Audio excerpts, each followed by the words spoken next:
Agriculture as a sector in Canada is largely unregulated. So we do not have federal legislation that protects animals and farms. It was always challenging, but I think that kind of like in the moment sadness that you feel for the animals that you're working with, that kind of gets stashed away somewhere. What is a country without food, right? Canada is a country of standards, but where is the standards for migrant workers? Is at the lowest. Farm worker exceptionalism is the idea that farm workers in general are excluded from the legal framework. The Canadian food system is built on risk. It's built on risk. I met a couple of guys. A guy showed me a work-related injury from catching the birds, and he's afraid to take action because if you report that or if you take action, it's easy to replace you, right? Seeing a number of practices that are known through animal welfare science to be cruel and cause harm, and also areas where the public has very clearly shown opposition. And we still see, industries using these practices and getting away with it while marketing themselves as being, humane.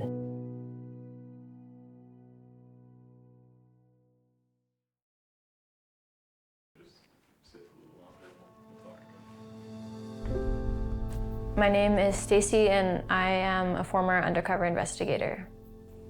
I wanted to do undercover investigations because I really think that if people could see what happens to animals through an unfiltered lens, what really, really happens to them, I think that it would change a lot of people's minds about consuming them. Yeah, my first day chicken catching, I would have woken up probably around 5:30 in the morning to get ready. I would meet them somewhere. They would come in a big bus. Most of the crew would already be on the bus at that point, and then we would drive to the farm location. It's a very challenging job physically. I've heard people refer to it as kind of the worst job in the industry or one of the worst jobs in the industry. It's very, very fast-paced. The way that you are handling the animals is rough. Emotionally, yeah. Initially, it was really challenging in an emotional way, but that faded. It was very clear that they were living in really poor conditions. They were living in overcrowded cages. You could see signs of their suffering and the way that their feathers were often all plucked out because they would peck at each other, or they would have other symptoms like swollen combs, which is often an indicator that the bird is sick. Broken wings and broken legs were another common sight in these places. And I think anyone who would step foot into a barn like that, they would know immediately that the birds were not happy.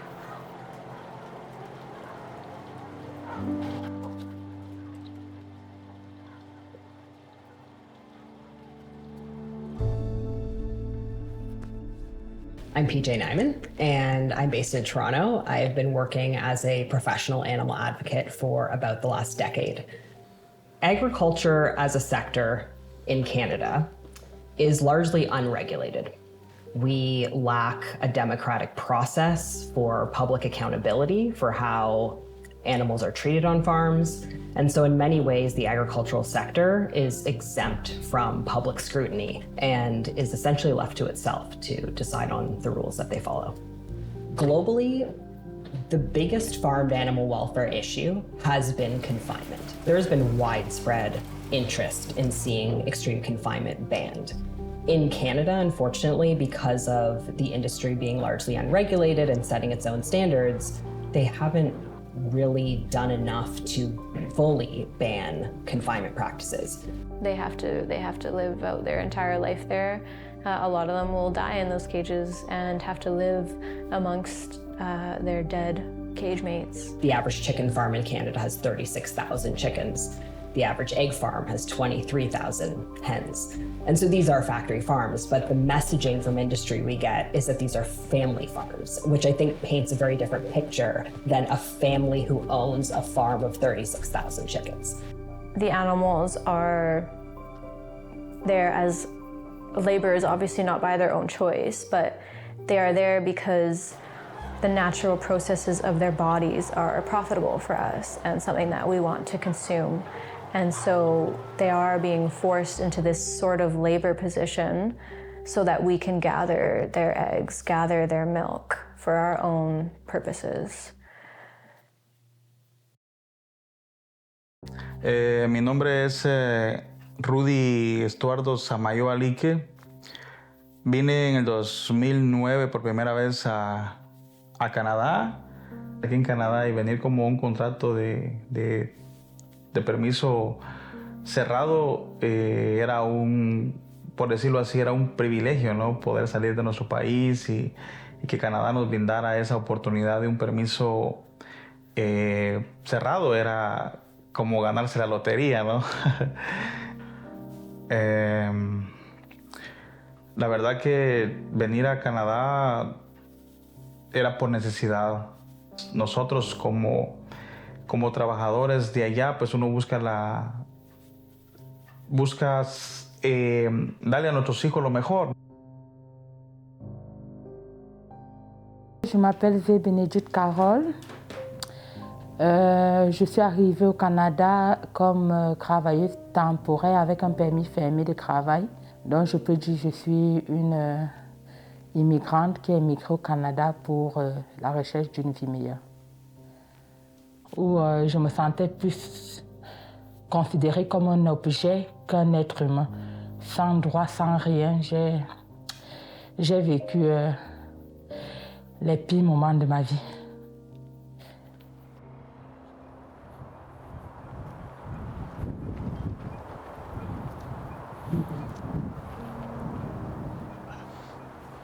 My name is Gabriel.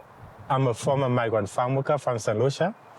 I first came to Canada in 2012. I work on a particular program called the Seasonal Agriculture Workers Program. And right now I am an activist and an organizer of justice for migrant workers, and I do other things in between. Yeah.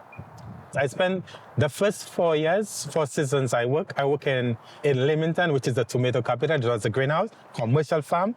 And with commercial, profit. Both my living conditions were difficult and my working conditions were extremely difficult. In my living conditions, one day an artist came to visit me, and she was the one who pointed that out. The lights in our bunkhouse were all fluorescent. Is it 4 feet, maybe 4 feet bulbs, right? Only 4 feet bulbs in the bunkhouse. In our workplace, fluorescent bulbs. There was no distinction between our home and our workplace, right?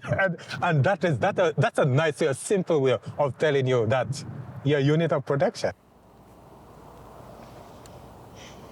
My name is Erica Borelli. I'm a PhD candidate at the University of Windsor, originally from Leamington. So temporary foreign worker programs were created to ensure a consistent workforce in the agriculture industry. So they're designed for temporary employment and specifically targeted at the agriculture industry. They limit workers to work not only within the agricultural sector, but also limiting them to work with a singular employer. And when that happens, that puts even more pressure or even more control in the hands of employers. So if a migrant worker was laid off, they would be deported. We were forced to be silent, compliant, and submissive. If we speak up, we put ourselves at risk of being sent back home. And then back home, there's high unemployment, we cannot support our family. Et parce que c'est dès mon premier jour de travail qu'on commence à me faire comprendre que pour un début, tu vas travailler ici à la maison, tu vas faire le ménage, tu vas faire le jardinage, tu vas aider pour aller bénéficier. Ce n'était pas du tout dans mon contrat.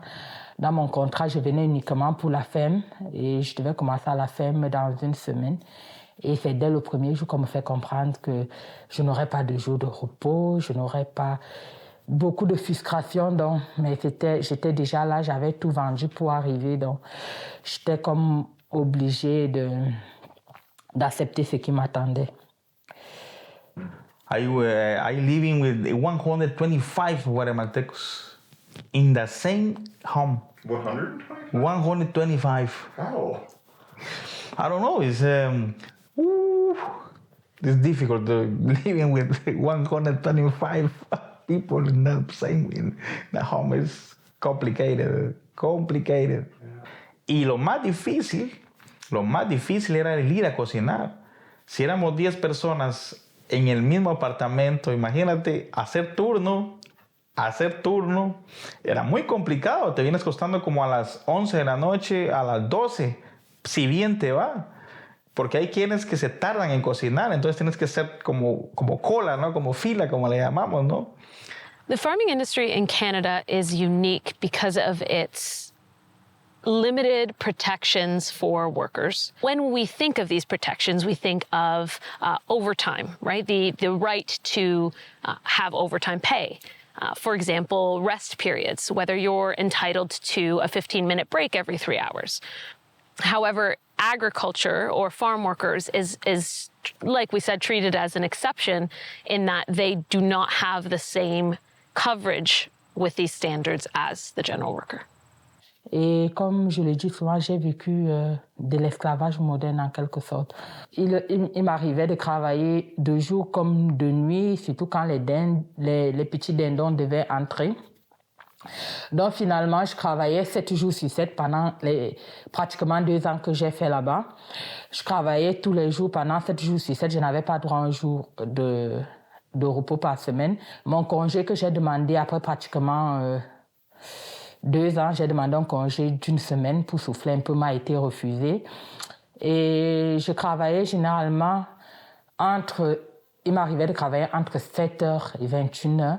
Et des fois, il m'arrivait de travailler entre 7h et 20h et recommencer de 22h jusqu'au matin quand les dindons entrent. Donc, c'était vraiment un rythme, je crois, inhumain.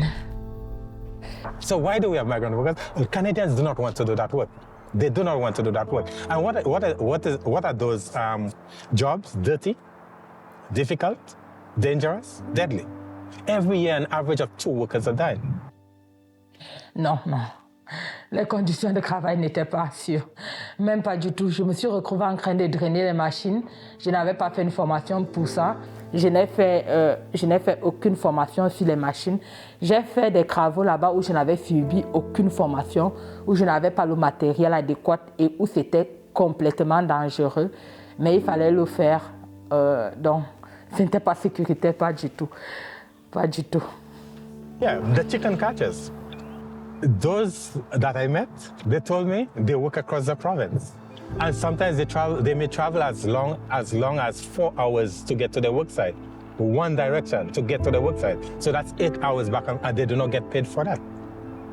It's the constant lifting and gripping and bending over at a really fast pace. You don't get to take micro breaks there. So, yeah, physically it was very challenging. I met a couple of guys. A guy showed me a work-related injury from catching the birds, and he's afraid to take action because if you report that or if you take action, it's easy to replace you, right? So he's afraid.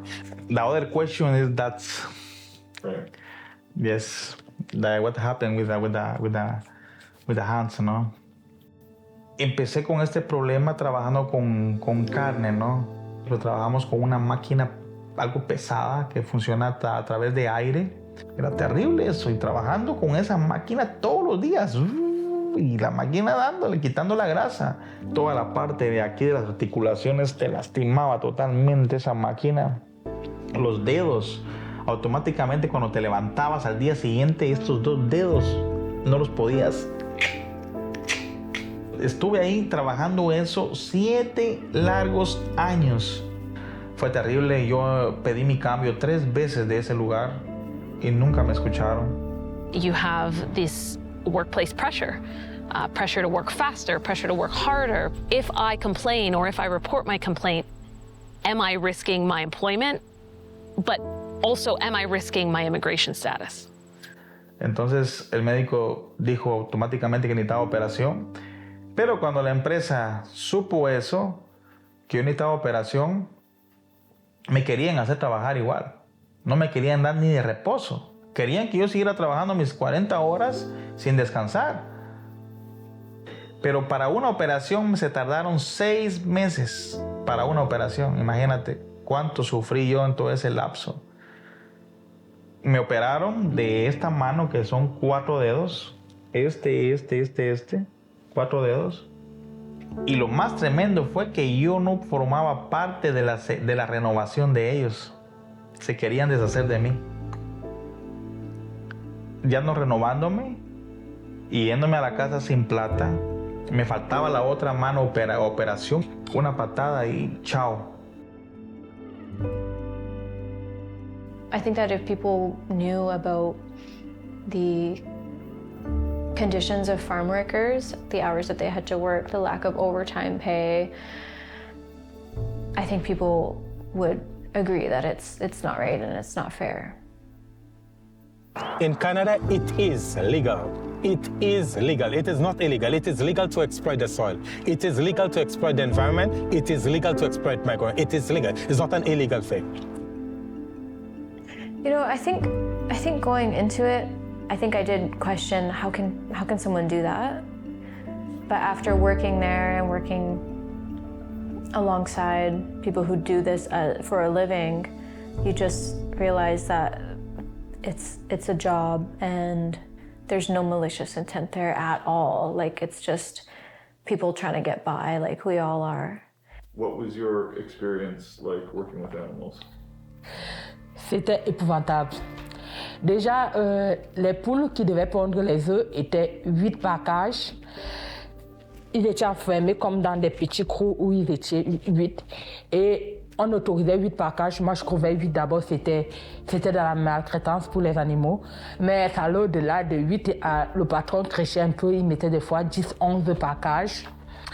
Et au moment où il fallait faire le grand nettoyage, enlever les animaux, je suis retrouvée en train d'être obligée de tuer les poulets juste en un clic parce qu'il fallait débarrasser tous les morts. Alors ceux qui étaient blessés ou qui avaient des douleurs, on se retrouvait en train de...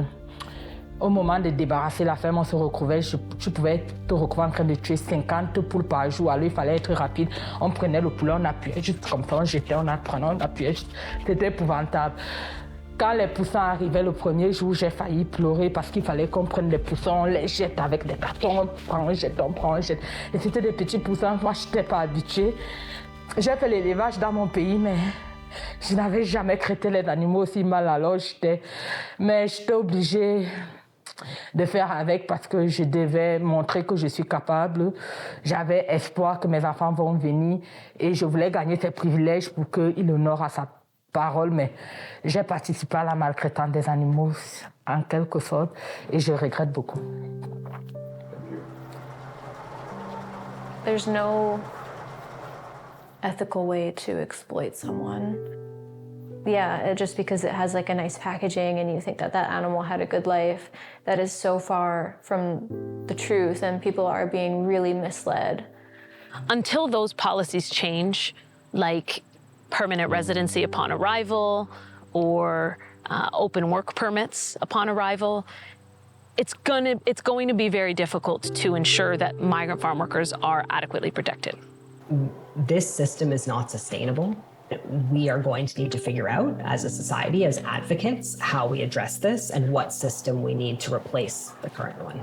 These are human-made laws, unjust laws, These are human-made things. These are not natural laws, and you can change it, we can change it. We have power in our hands as a consumer, as a voter, whatever skill that you have power in here to wake up, discover that power you have, and use it to create change.